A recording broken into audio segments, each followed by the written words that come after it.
Hi guys, so I've been asked to make a video about how we can make a black background.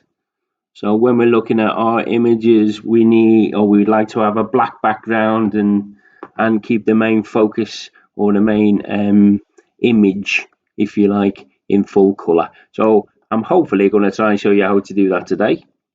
So Steph Gent asked me for this video, so I'm going to use one of Steph's images, just one at random. So there's no trickery. It's as simple as this. So we've got a brilliant picture of a Dartford warbler in this image by Steph.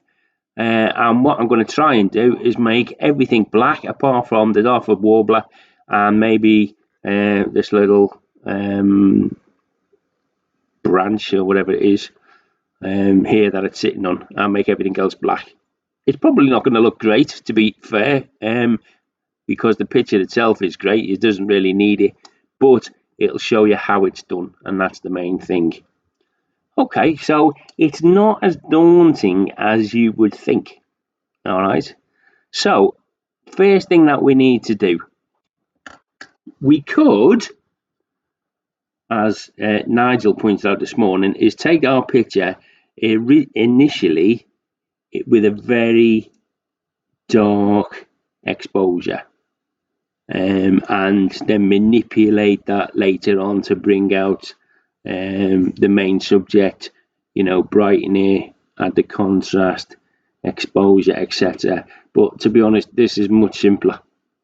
It's a lot less work, and the results can look great, and sometimes they look bad. So you just need to make a decision whether it's the best thing for your image or not.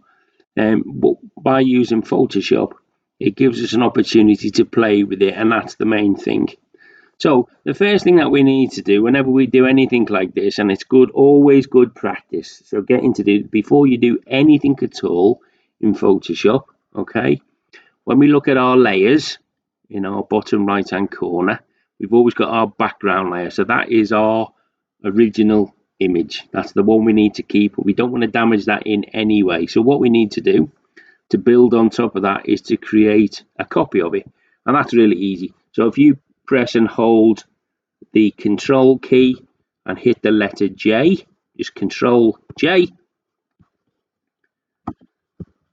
there you go, that gives us a copy. That just copies that layer. We could rename it, and a lot of videos you'll watch say start renaming this, but you know what, I never do. So it's up to you if you do it or not.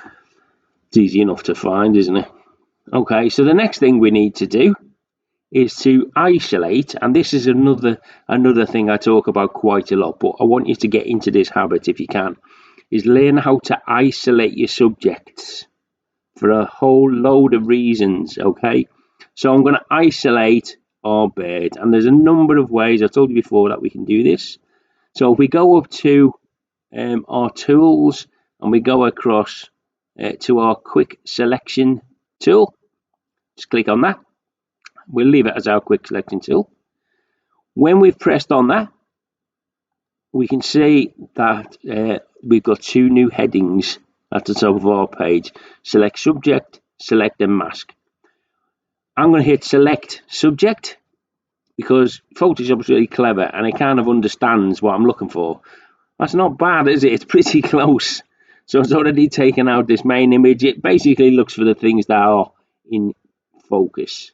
So that's what it's looking for.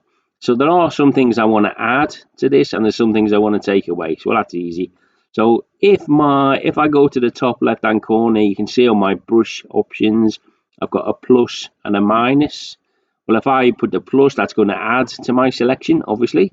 So I'm just going to run that along this branch because I want to keep that in. And then I'm going to hit the minus to take away the things I don't want in it. So I don't want that bit in, and I don't want that bit in, and I don't want that. I'll just rub that out. Okay, so that's pretty close to what I want. So that's my selection.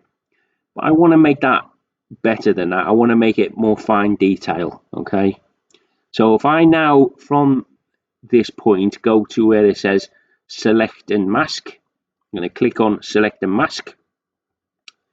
And what that's going to do, that's going to show the areas that I've selected, and it's going to blank out everything else. So only the areas I've selected are now visible. I've said this before, I always use red, and if you want to change that, just click on that. You can change that to any color you like, or if you use the view panel, you can go down and you can have different backgrounds. What all this does, by the way, the only thing this does, it gives you a big contrast between your image and your background. That's all it does. So basically what I'm selecting is now visible, and what I don't want in my image is now hidden, and it's hidden with this red filter. And I always use the red filter because, to be honest with you, everything else stands out, so I can see if it's red or if it's not red. Okay, and then from there I always use object aware down here, and there's not a lot else I change. The opacity sits on 49%, and the only reason that is because I could have 0% or I could have complete red. I like to see what's going on behind. I could have, a little bit less, I suppose. So it just stands out a little bit more. So now what I need to do is to refine this edge. And I do that by using the tools over on the left-hand side of the screen. In this particular instance, my main focus will be around the little Dartford warbler. So you've got three different brushes. They all do slightly different things.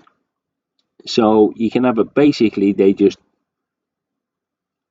tackle the edge in one way or another. So this is the refine edge. This is one with little hairs on. You can see over here is a brush with like a little, it looks like a little hand, but it's not.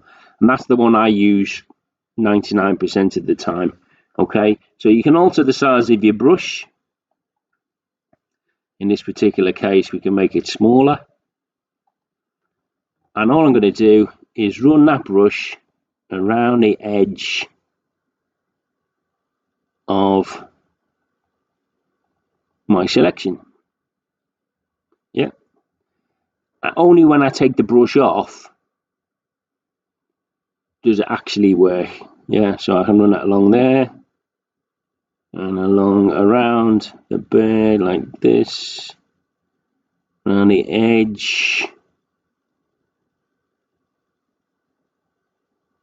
Okay, so if you look, my brush is half on the bird and half off the bird, if you like, and that refines that edge.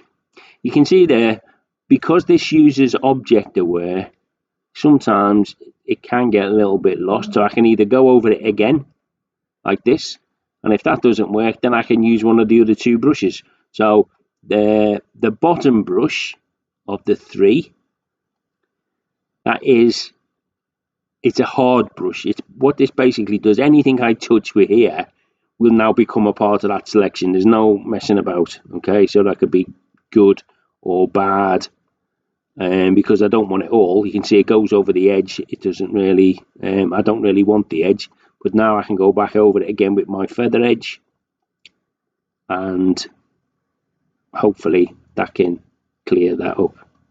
I'm going to do it over again. Over here, make that brush a little bit smaller. Just make sure that's all in.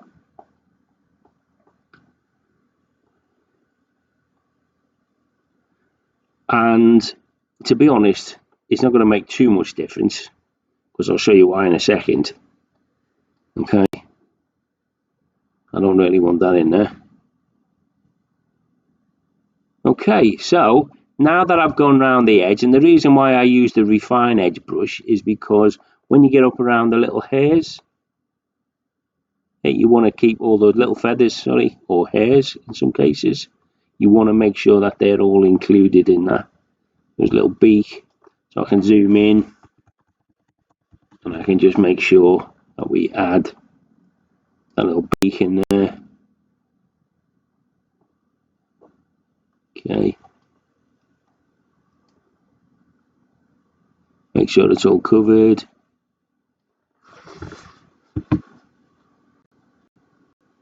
Just take your time, do it right.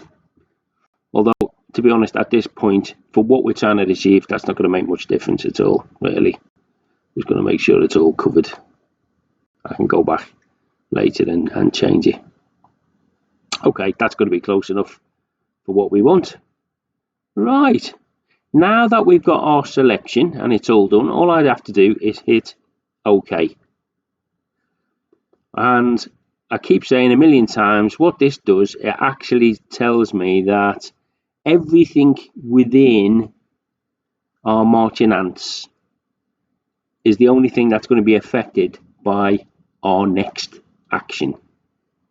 Okay, so it could be anything. I'm just going to show you. I'll get rid of this again in a second, but if I wanted to say change our saturation, only the bits inside our selection are going to be affected by that action.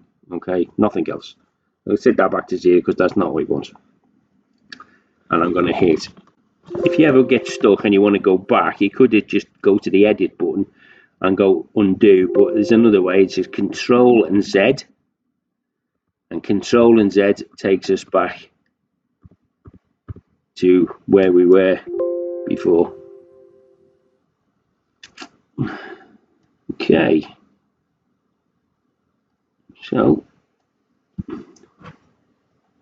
I'm going to go back to where we had our selection. I'm going to delete that because we don't want that hue and saturation. That was just an explanation of how it works. So now we've got our selection. What I want to do. So as I said before, what we want to do is make the background all black. So in this particular case, I don't want everything within our marching ants affected. I want everything outside of our marching ants. So what I need to do is to turn this inside out, so it affects everything except for the bird and this little branch. And that's quite simple. So if I go up to select and I drop down to where it says inverse, and I'll just click inverse, that moves our ants, our marching ants. It turns it inside out. It's basically, you can see now, it all goes on the edge and it just leaves our bird and the branch out of the action. Okay, I want to make it black. I could make it green, I could make it pink. It doesn't really matter. It's really simple to do. So all I need to do, when I'm now in this state, I go down to the bottom of our layers panel, or our tools panel over on the right hand side, or adjustment panel, get it right. And there's a whole host of different things that we can do down the bottom. So we've got this circle, and it's a half circle, it's half black and a half white.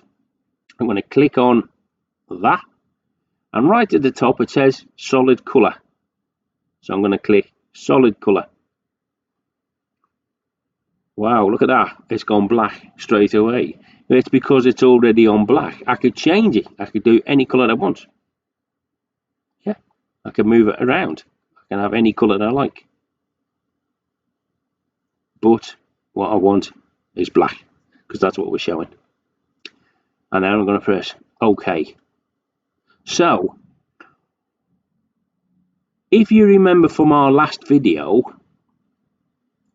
I tried to explain about masks. So by creating an action or an adjustment with our layers, I've created an automatic mask, which is this white box here. And that's great, because that now means that I can fine tune or adjust everything I've just done, basically. So if I click on this white box, so make sure that's highlighted, and then what I can do is go, see, this isn't too bad actually, to be fair. There are a couple of little bits that you can see that we missed. Yeah, which is easy because all I need to do now is go to my paintbrush. So as long as this is selected, this little mask, go to our paintbrush, make sure this is on black, the little squares is on black, because remember what I said before, black removes, yeah, white brings it back. So if I want to now fine tune this and get rid of those bits that I missed, I'll just go to our black brush, and all I gotta do, go to our white brush. That's right. I'm going to our white brush because it's removing, that's right, yeah, it's removing what we've already done. So what I've done is highlight the white, so I'm going to remove to the black. I don't want to get too complicated, but have a play. It's either black or white, whatever, you know, whatever works. And all I'm going to do is just paint over. I'm going to zoom in pretty close, just going to paint over, and there you go. Tidy this up, all those little bits. And if I was to make a mistake like this, all I got to do, back to black, and then paint over it, and it just brings it back. Okay. Even if it wasn't there before. If I now paint this white, you can see our picture underneath it comes through. So even though I didn't find adjust it earlier on our brush, on our selection tool, it doesn't make any difference. Yeah, I can still bring back what was underneath just by painting it black or white. So it's easy then to get it right. Right, and because we used our fine brush when we went to select and mask, you can see now it doesn't look odd. There's no like little bits around the edge of it, if you like. It doesn't, like, it does not, it kind of looks a lot more natural. It's got all the little feathers, all the little bits. There's no like continuous loop around the side. Like I said, if I wanted to now, I could just tidy this up a little bit.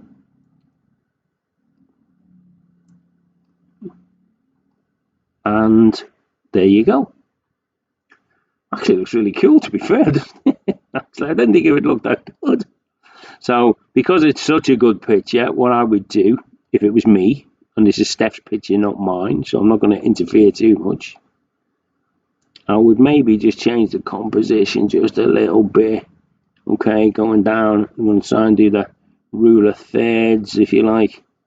Get that round about there. Would that look any better? Bingo. Okay, that kind of looks good. So while we're here, I'm going to show you, I'll show you another little trick. Okay, so while I'm on one, if you like, I'm going to show you, if this was my image, what I'd do to try and, you know, make this a little bit sharper, just a little bit, because you don't need much. So the most important thing when you're looking at a living subject, your eyes are always drawn to the eye of the subject. So if there is nothing else in focus, the most important thing is the eye. If you get the eye in focus, it looks right every single time. So there's a couple of little things that I would do, if you like. So, and now what I'm going to do, I'm going to do something to try and enhance this little eye. Not a lot, it doesn't need a lot at all. In fact, at 100%, it's pretty good, to be fair. I'm going to show you. So I'm going to go to our layer 1. So this was our copy layer.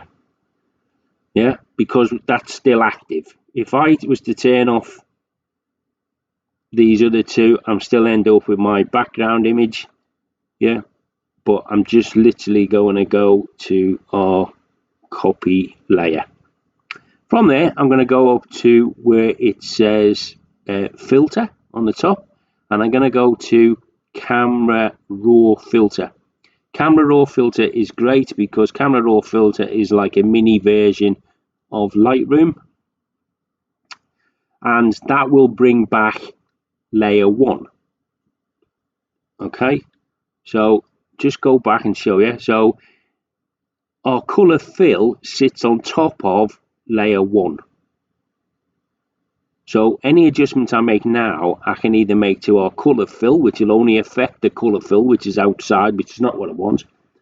Or what I can do here, I could either, I could close all the layers together, and then it would be the same. But on this particular instance, I'm just going to go to layer 1, and I'm going to go to filter, camera raw filter, because I only want it to affect this layer, if you like. Okay, I'm going to zoom in, and I'm going to go towards the eye. Now, using my brush tool on the right, okay, I'm going to go down, I'm going to pick clarify, and I'm just going to move clarify to about 20 or so, and I'm going to do is just run this over the eye of this little dotted warbler, and then I'm going to add a little bit of texture. Okay, and I think I could do it a bit more, so I'm going to go a bit more and offer more clarity.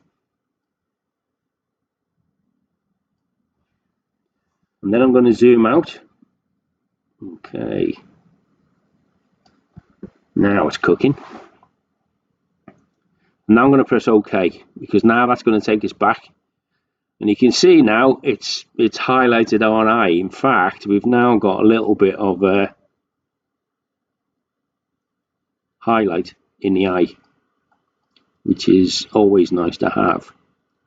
So another little trick which is good at this point, using our selection tool, I'm going to just select the little pupil, because that's the main part of the eye, if you like. I'm going to go up to our adjustment layer, and I'm going to go to this bit that looks like a pointy graph. This is our levels layer. Now, don't worry about the bottom sliders, just concentrate on the top slider. So basically these control your darks, your lights, and your midtones in regard to brightness. So with the right is the white, so if I bring that towards the middle, the image will go bright, or our selection will go bright, and the dark, if I bring that towards the middle, will get darker and darker. Okay, so firstly I'm going to bring the highlights. You can see it's only affecting the bit our selection. It doesn't need much. I'm only going to take a little bit. Then I'm going to take the dark.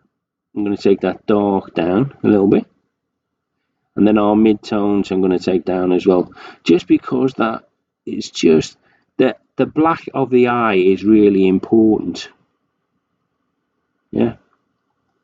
Now if I go full screen, it stands out now. You can see that little eye. It really pops now. It looks proper, and at 100% it looks amazing. So right, that now we can go to our background layer, right click, flatten our image, which basically brings all of those layers together. We've now got our image with a black background, and then we've gone on to highlight the eye, and we've made that a little bit sharper, just to show you how to do that too. So that's another cheap and cheerful video. We did pick a particularly difficult subject, to be honest, because as you can see there's lots of little feathers and stuff to make sure that is right. So just to recap, remember what we've done. We made a copy of our background, Control J. We then used our selection tool, and from our selection tool we went to select subject, yeah, plus and minus, add to. Then we went to select and mask. So then we could refine our edge and get all of these little feathers. And as you can see, by just going to deselect that. By doing the fine edge, you can see we don't miss any little gaps at all. Yeah. Once we've refined our edge and we hit OK, we then went to, we then inversed our selection. So we selected everything except for this little bird. When it was inversed, we then went to our adjustment tools, and we went to solid color, and we chose black as our background color, and basically that was it. That's how we do it. Everything else from there was just a little bit of fine tuning. So I think that looks really cool. It looks better than I thought it would, to be honest. However, have a go, have a play. Any questions, as always, come back, and good luck. Thanks, guys. See you later.